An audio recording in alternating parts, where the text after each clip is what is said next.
Hello everyone and welcome to my channel. My name is Crown and today we are going to have some more stories that I hope that you will enjoy. But before we start, it will be so much appreciated if you would subscribe to the channel, like the video if you enjoyed it, and maybe leave a comment down below. These simple clicks would mean a lot to the future of this channel and really reward the effort that I put in every day. And now, without further ado, let's go! First story. All I wanted was a nice Black Panther themed birthday. So this is a story about my second big encounter with my crazy neighbor. Just some information, this happened on my 16th birthday. A few months after my I don't work here lady situation with the same neighbor. It was during July, a week before my 16th birthday. I wanted my birthday to be Black Panther themed.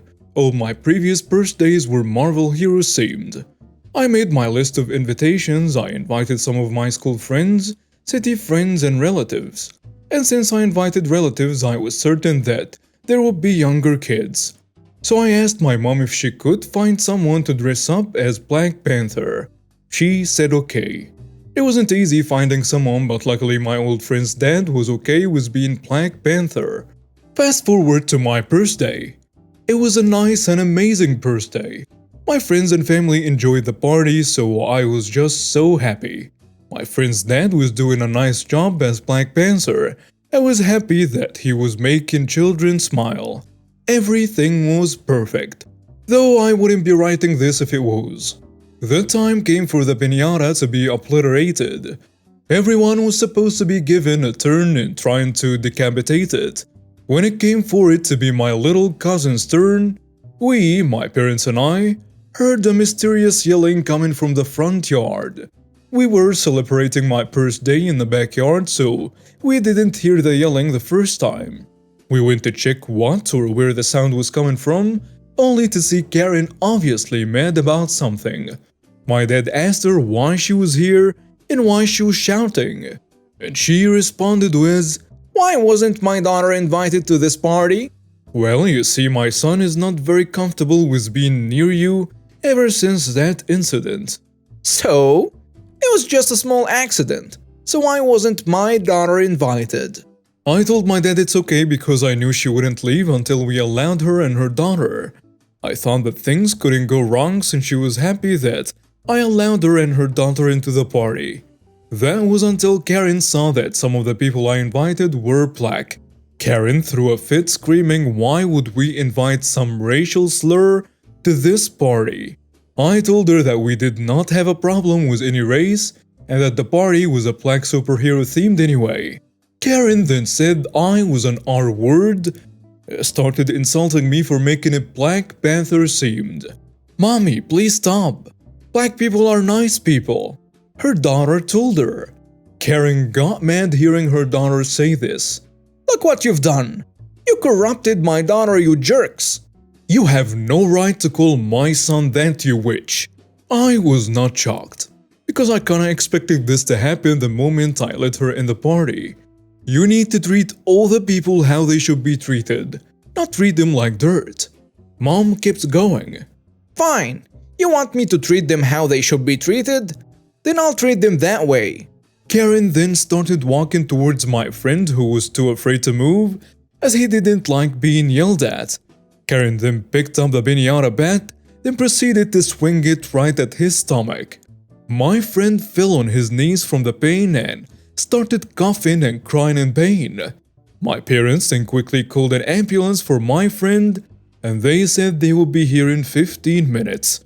Karen then started walking over to Black Panther, my friend's dad. "And that is what I think of your black superhero." Then she tried to hit my friend's dad with the bat, but luckily he was able to catch the bat and take it out of her hands. He then proceeded to tackle Karen and plant her face to the grass. Also, did I mention that he was a police officer? He then asked some of the adults to hold Karen while he went to his bag and got his radio and some cuffs. I was actually surprised he brought his police stuff with him to the party, but didn't question it as it proved to be useful. He returned with the cuffs and his radio and proceeded to cuff Karen and tell her, "Ma'am, you are under arrest for disturbing the peace attempting to harm a police officer, child endangerment. She wanted to hit the other black kids, and assaulting a minor. My son, you will stay here as I have already called for a car to take you away.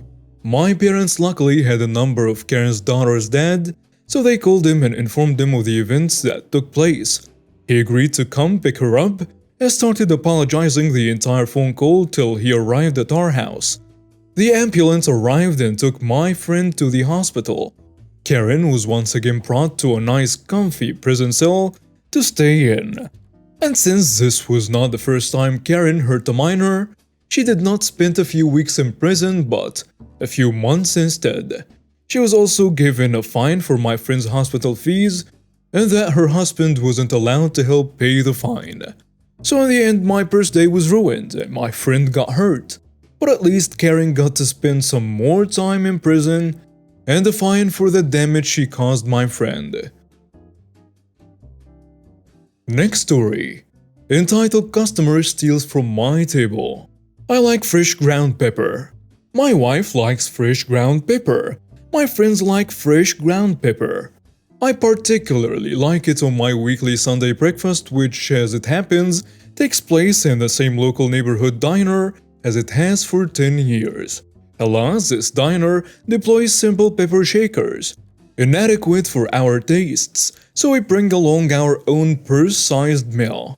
This diner, I should further point out, is generally patronized by regulars each Sunday morning, and we are on smile and wave basis with most of them. As usual, this past Sunday we were enjoying our breakfast, talking, laughing over stupid jokes, the usual. At the table to our immediate right was a couple of about mid-50s, same as us, but unfamiliar to us, not regulars. And the man had a loud voice, so loud in fact that he made our conversation a little difficult. During a lull in our conversation, I heard him say, "Pass the pepper."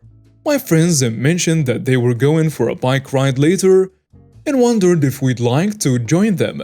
I thought it over, and just as I was about to answer, I heard the scrapping of a chair from the next table. Suddenly, a man whose loud voice was looming over our table. "I said pass the pepper, damn it!" He barked and reached across the table to grab my pepper mill. A cacophony of protests, surprise, queries, and exclamations followed. I managed to pluck his hand and looked up at him. "Hey, what are you doing?" I demanded. My friend, a very mild-mannered and a gentleman, jumped to his feet and squared up. "Pass the pepper!" The man snarled again. "What is so hard to understand?" I quickly slid the pepper mill out the table and into my bucket. Then I too stood up. "The pepper?" I asked. "You mean my pepper? That isn't the communal pepper?" "What is wrong with you?" he shouted. "I want the pepper!" At this point, his wife/girlfriend/companion, quicker on the uptake, realized his mistake and tried to get his attention. Roy, sit down. It is not… Broy, listen." She tried, but Roy, doubling down and in high dudgeon, was not to be denied. "Get that pepper out of your bucket and hand it over. Now!" Eyes were uncomfortably on us. Other tables were watching this play out in surprise and shock. At this point, a server approached with her arms full of someone else's breakfast. "Hey guys, not sure what's going on here, but I have hot food here. Coming through." As she passed, Roy shouted again and this time threw his hands in the air in what the hell? In a what the hell gesture. It all happened in a blur.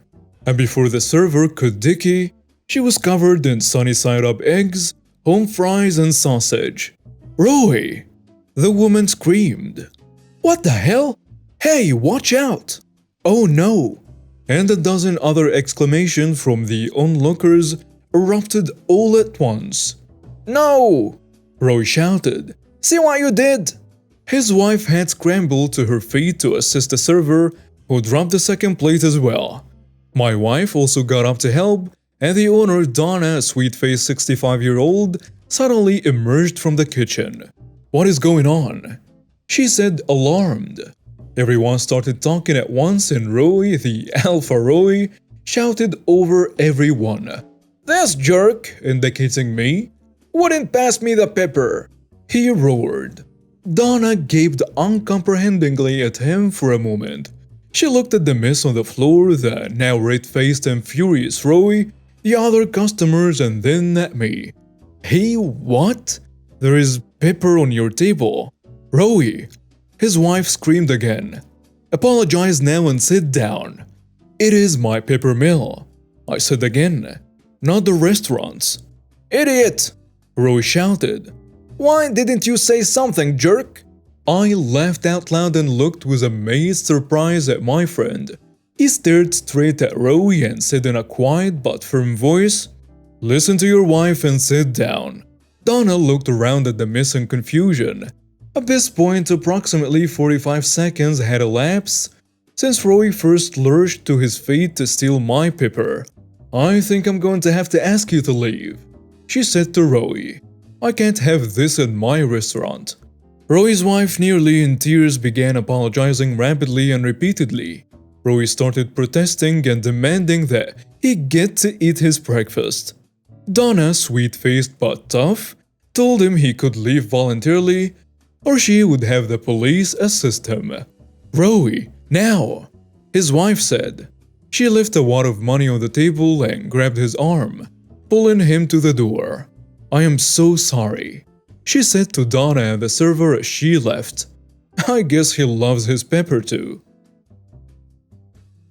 Next story. My revenge socks. A few years ago, I was a shift manager at a craft store. Every season, our store gets limited edition seasonal items. Once they sell out, that's it. In this story, one of the items is a pair of hedgehog socks. 10 minutes before closing, one of my co-workers asked if I could speak to a customer because she was irate. No problem. So I find her, and the second I see her, I know she's going to be a jerk. She's a total cheer mom. Yes, there are plenty of lovely cheer moms and plenty of bad apples. And she was standing with her arms crossed, while vigorously tapping her foot on the floor. I smile, start to let her know I am the manager on duty, and ask what I can do to assist her. But she cuts me off to complain about the employee that asked me to come over. She calls my co-worker an idiot and says she realizes why they are working in a craft shop because. I gently repeat myself, asking why she needs assistance. She goes into a huge rant about how she called 2 other stores and had them print out the inventory numbers for a pair of hedgehog socks. She says that her cheerleading team is going to some sort of a big competition, and the hedgehog socks will be the pièce de résistance for their uniform. Yes, she literally said that hedgehog socks are the pièce de résistance. She said that she knows we have 4 pairs somewhere in the store. I look at her paper, get the item number, and look for the 4 pairs. Now the issue is that 4 is a really low unit number, and the likelihood that someone has moved them and not put them back, or that one was stolen, etc. is pretty high. I don't find the socks, and I try to explain to her that I could not find them, but I could do a full store search and call her in the morning. She doesn't understand how this could happen, wants me to search with her there and right now, and proceeds to cuss me out when I escort her to the door because we are now closed. And I reiterate that I will call her in the morning. As soon as the doors are locked, I give my coworkers their closing duties, and I start power searching every nook and cranny for these damn hedgehog socks. I end up finding 3, and I immediately have my coworker ring him up, and I buy them. I will not stop there. I go on to the computer and see which stores in my country have remaining sock inventory. It was actually really limited, and I buy out the entire remaining stock of the hedgehog socks. With my discount, they were 75 cents a piece or something like that. She pissed me off by being so rude to my co-workers and to me that I bought out the company's entire nationwide inventory of a pair of socks. I called her the next morning, apologized because I couldn't find the socks. She was rude about it, and she said she was going to call other stores herself and look for them. When I told my own boss, she's much older and has been managing stores for a few decades, when I told her what I had done, she stared at me for a good few seconds and proceeded to high-five me while laughing until she cried. Everyone received Hedge Pig socks as gifts that year. Next story. I found a way to teach her a lesson. There are 3 children in our family. I'm the oldest, and I have a younger sister and a brother. My sister is one of those people who constantly begs for food. Every time my brother or I eat something, she asks us to share it, and it pisses me off terribly. Why? Because when we eat together, she doesn't buy food. I mean, when mom asks at the mall or in a cafe what she will have, she never orders anything, all because she wants to lose weight. But this does not prevent her from eating from our plates later. I try not to share with her, but mom or dad shame me for it every single time. And my brother too. It is getting ridiculous. And for example, we will go to the cinema and mom will buy us all popcorn and cola. I tell my sister to get her own, but she replies with, "Oh, I don't want any. I'm not that hungry." and so on. And then the whole film she will eat my popcorn, my brother's popcorn, and my parents too. It just pisses me off. But I found a way to teach her a lesson. My sister is fixated on cleanliness. She's just obsessed with it. One day we all drove together and stopped at a drive-in cafe. Everyone put in their order, of course, except for her. While my sister went to the toilet and we were all waiting for her, I licked the salt off every one of my french fries. When she finally came back with the smell of the food and all that, of course she began to ask just to try. This time with a sweet smile I handed her my fries and told her that I didn't want them so she could eat them. Naturally, she did not refuse. Once she had eaten a decent amount, she said, "Strange fries. They are not salty at all." And you should have seen her horrified face when I replied with a grin. Of course. That's because I licked off all the salt. Let's just say that she does not ask me for food anymore. And now we have reached the end of today's stories. Thank you for watching and see you next time.